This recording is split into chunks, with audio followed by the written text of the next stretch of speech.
Oi, gente, meu nome é Carol e hoje eu vim compartilhar aqui com vocês é, um pouquinho sobre educação respeitosa, educação amorosa e o sentimento de pertencimento das crianças nas famílias.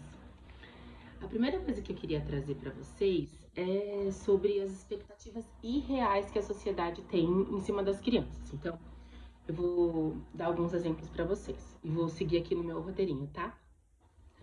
A sociedade diz assim pra gente: a criança precisa sentar quieta. E a neurociência diz: a criança precisa de muito movimento. A sociedade diz: crianças têm que controlar suas emoções. E a neurociência diz que as crianças precisam de ajuda para regular suas emoções. A sociedade diz que as birras são mau comportamento. E a neurociência diz que a birra são pedidos de ajuda da criança para gente. A sociedade diz que as crianças só aprendem com consequências. E a neurociência diz que um ambiente respeitoso e acolhedor é o melhor caminho para qualquer tipo de aprendizado. O amadurecimento do cérebro, ele começa a partir dos 3, 4 anos de idade. E ele só vai terminar com os 25 anos de idade. Então ele só vai estar completo na idade adulta. E eu vou deixar para vocês algumas literaturas por escrito, né, para vocês pesquisarem tudo isso que eu tô te dizendo sobre neurociência. E todo comportamento desafiador é um recado pra gente, que a criança tá transmitindo sem saber, é o cérebro dela transmitindo um recado pra gente. E eu acredito, e tenho estudado muito nesses últimos anos, que limite, rotina é necessário. Mas também é necessário amor, empatia, respeito. E mais que isso, é a gente escutar a criança e respeitar o tempo dela, as necessidades dela, os desejos possíveis dela e desacelerar um pouco o nosso cérebro e conectar com as crianças através do coração, enfim, para eles poderem se sentir pertencentes.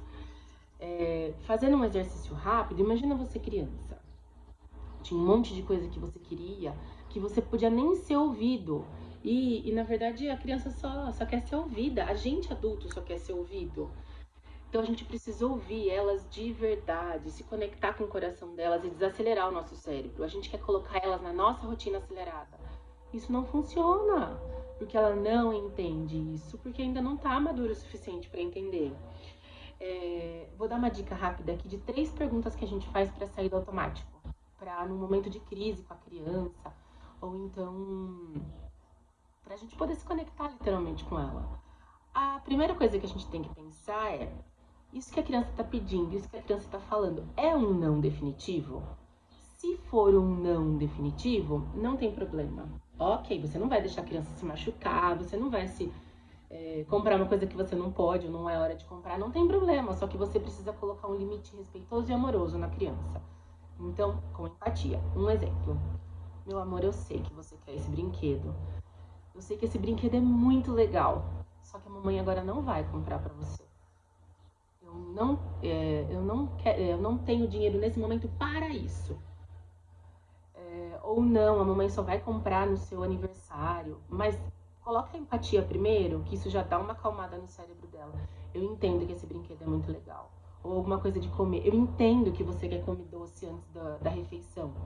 Doce é muito gostoso, mas não é saudável. A gente vai comer depois da refeição. Então, voz calma, mostrando empatia, mostrando respeito, mostrando amor. A segunda dica, a segunda pergunta é: por que não?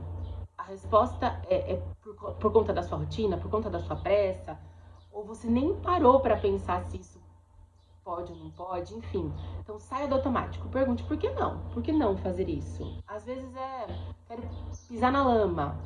Se você tá em algum lugar, não pode sujar a roupa, ok. Agora, se você tá em casa, a criança quer mexer na terra, por que não? E a terceira pergunta mexe um pouco com a gente, né? Como eu me sentia na minha infância com relação a isso?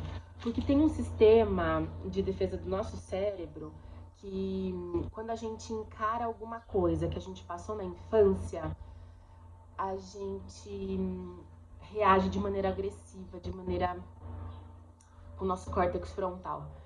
Então a gente frontaliza essa ação. Então vamos supor, você era um irmão mais velho, você era um irmão mais novo que apanhava do mais velho. E aí hoje você tem 2 filhos. Quando você vê o mais velho batendo no mais novo, você rasga. Então isso é um sistema do nosso cérebro. E pra gente sair disso, a gente tem que racionalizar. Calma, sai das emoções e pensa como eu me sentia com relação a isso na infância. E tem uma outra dica muito rápida para você desligar a parte emocional e voltar para a parte racional. Pense em alguma coisa numérica. Então, por exemplo, meu CPF, meu RG, meu endereço, alguma coisa numérica. Faz uma conta básica na cabeça que seu cérebro desliga a parte emocional e liga rapidamente desliga a parte emocional e liga rapidamente na parte emocional para conseguir pensar naquilo que está acontecendo. E para finalizar, se conecte com seu filho, tenha tempo de qualidade de verdade, desligue o celular, olhe para ele, entre na brincadeira dele, aceite a brincadeira que ele está sugerindo para você. 5, 10 minutos, não precisa ser 15 horas. Quando a gente muda essa visão, a gente para de se preocupar em administrar comportamento de criança e começa a se preocupar. Eu já vou procurar. E a gente passa a se preocupar com a qualidade da conexão que a gente tem com o nosso filho.